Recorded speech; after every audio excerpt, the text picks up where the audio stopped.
Seja bem-vindo a você, aluno, aluna, à nossa aula de Sociologia, aula em que nós estamos agora discutindo a ideia do poder. Nós já vimos ali com Michel Foucault que o poder está presente em todas as partes da sociedade, essa noção de nós pensarmos se de fato nós não estamos sendo vigiados constantemente, refletirmos sobre os poderes que são exercidos e impostos sobre nós, isso é muito importante. E até que ponto esse poder ele acaba nos anulando, até que ponto esse poder ele é maléfico, por exemplo, para cada um de nós, e até que ponto ele é necessário.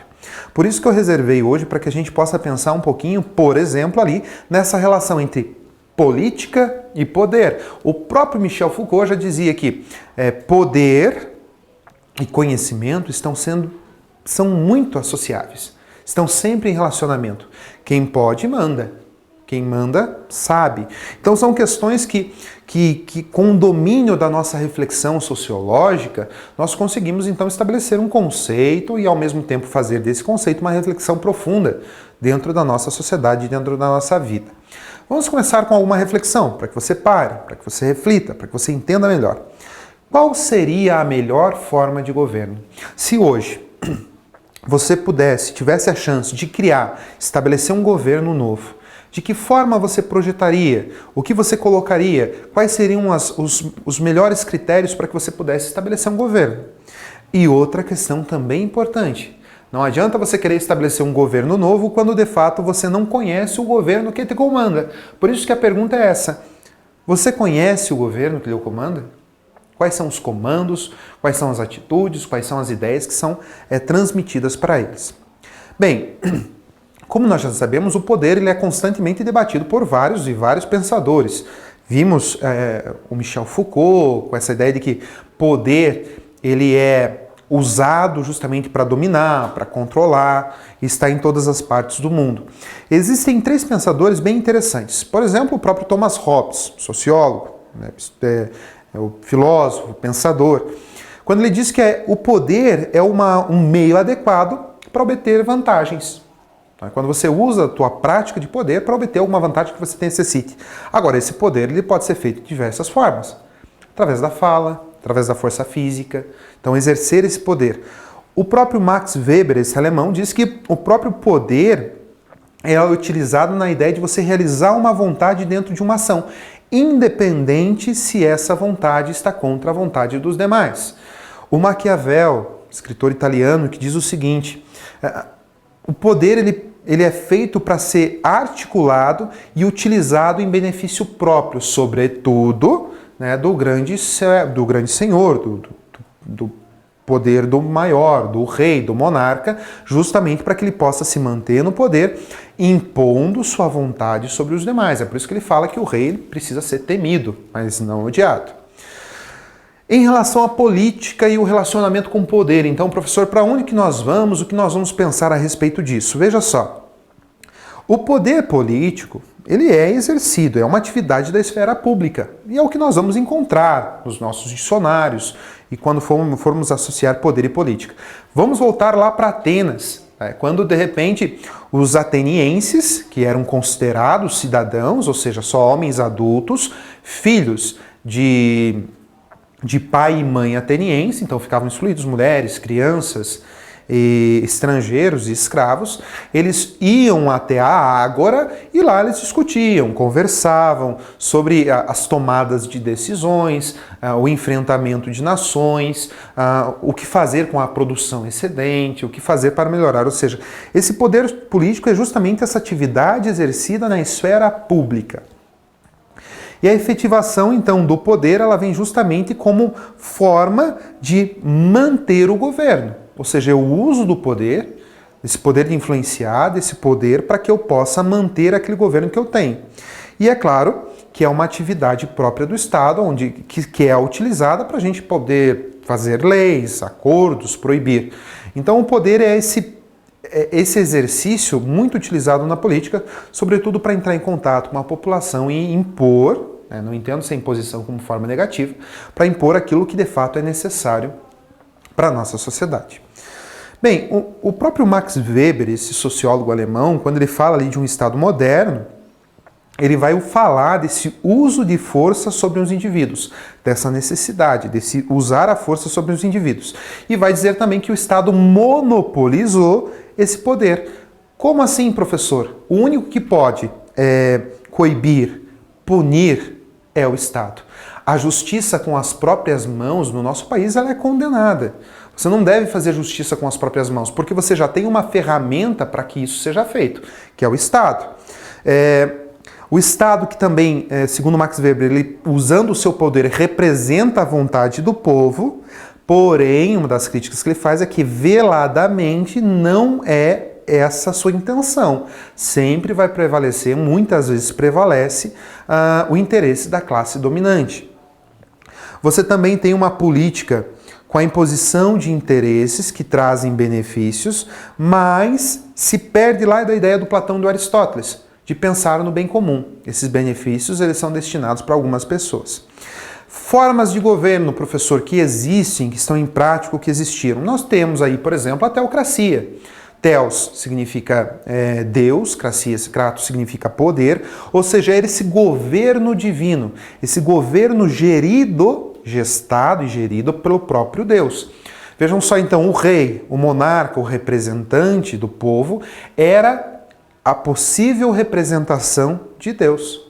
Ou seja, as leis, as regras, as ordens, os comandos eram sempre compreendidos como frutos da vontade de Deus, que foi colocada ali pelo monarca, que foi colocada ali pelo rei, que foi colocado pelo imperador. Na nossa atualidade nós temos, por exemplo, os Estados Islâmicos, as Sharias, o Alcorão, sendo colocado como princípio norteador de vida. Temos a monarquia, que era aquele governo então hereditário que passa de pai para filho, e que nós temos a figura do rei, da rainha, do monarca, do príncipe, da princesa, e é claro que esses governos, então, eles podem ser assessorados por um primeiro-ministro, um parlamentar. Então você tem uma monarquia que muitas vezes o monarca ele vai ser chefe de Estado, mas não é o chefe do governo, como acontece no presidencialismo. Reino Unido, Austrália e Suécia já trabalham desta forma. E nós temos também, por exemplo, a ditadura. A ditadura nada mais é do que essa concentração do poder nas mãos de uma organização ou, de repente, de uma pessoa só. Geralmente ocorre através de um golpe militar, né, através de um golpe de Estado, um golpe de poder, onde o poder ele é retirado e com a assessoria, com o comando da própria junta militar, então se estabelece a ditadura, uma nova forma de governo. A suspensão dos direitos, ela acontece, né? Estudem um pouco mais sobre a AI-5, que aconteceu no nosso país, e é quando, por exemplo, os outros poderes, como o judiciário e legislativo, ficam ali, sofrem fortes influências e ficam realmente reprimidos pelo próprio poder executivo, que é aquele que dita as regras no momento. Existem dois tipos de ditadura, tá? A autoritarista, que é quando existe um cerceamento da liberdade, repressão, uma obediência passiva, nós temos a despolitização, não existem mais partidos, não existe mais eleição, e acabam com toda e qualquer forma de representação civil, sejam sindicatos, sejam, de repente, qualquer agência ou qualquer questão que envolva essa prática de direitos civis. E nós temos a ditadura totalitarista. O que diferencia? Na ditadura totalitarista nós temos o engajamento popular, nós temos a população engajada e aceitando essa forma de regime, é onde vai surgir, por exemplo, uma ideologia oficial do Estado, a ideia de um partido único, o comando de um chefe carismático, o chamado egocrata dentro da sociologia, e nós temos como representantes desse tipo de poder o fascismo na Itália e o nazismo na Alemanha. Democracia também é uma das formas de governo, ou seja, a democracia a gente está falando de um poder do povo, aonde existem os representantes que são eleitos por esse povo, e são esses representantes, então, que vão aí tomar as decisões, ou seja, por meio do voto popular, então eles começam a representar o povo. As suas decisões, as suas tomadas, as suas ações, elas começam a ser respaldadas e representar aqueles que votaram neles. Surge a ideia de três poderes, legislativo, executivo e judiciário, E pode também aparecer dentro desse mesmo aspecto democrático a ideia do presidencialismo e o parlamentarismo. Dentro do presidencialismo, o presidente ele é chefe do governo e chefe do Estado ao mesmo tempo. No parlamentarismo, então, nós separamos. Nós temos uma figura que é a chefe do Estado e uma figura que é a chefe do governo.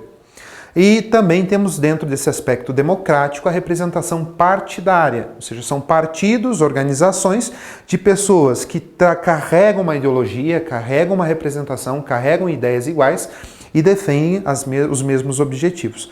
Pode ser bipartidário, 2 partidos apenas disputando entre si, ou multipartidários, que daí são uma infinidade de partidos. Vejam bem, em relação às formas de dominação, que é o que nós vamos tentar entrar agora, tá? A política, teoricamente, ela deveria ser pensada assim como Platão e Aristóteles projetaram, buscando o bem comum, alcançar o bem comum. Porém, uma das críticas que se coloca é que a política, em vez de buscar o bem comum, se transformou em um instrumento próprio de poder e dominação, ou seja, ela foi utilizada para dominar. E a dominação significa justamente você obedecer um terceiro, obedecer o Estado e obedecer o terceiro. A dominação ela pode se dar por meio de uma ideologia, a ideia de um Estado forte, fazendo prevalecer sempre o interesse do Estado sobre os demais, não importa a tua vontade, importa a vontade do Estado. Por isso que o Weber, então, ele vai estabelecer 3 tipos de dominação que ocorrem dentro desse Estado. Vejam só, dominação tradicional, sempre foi assim. Então, ele sempre mandou. Então, essa crença na santidade da ordem de certos poderes, de certas pessoas, é uma obediência pelo hábito e pelo costume. Se nós voltarmos a algumas regiões do nosso país, um tempo atrás, a ideia do coronelismo, o coronel, o que mandava na cidade, o que ditava aquilo que o prefeito deveria ou não deveria fazer na cidade, o que ditava que quem o delegado deveria ou não deveria prender, ditava em quem as pessoas deveriam votar ou não votar. Então, e se acreditava que aquela figura sabia o que era certo. Por isso que as pessoas então se deixavam dominar por elas, porque o pai dela já havia feito assim, o avô dela, o bisavô. Então essa postura tradicional ela aparece. Existe uma dominação carismática, que é colocada então na figura do líder. O líder é aquela pessoa carismática, sempre atribuída de muito heroísmo, de muita intelectualidade, sobretudo de um profundo exercício da oratória. Fala muito bem.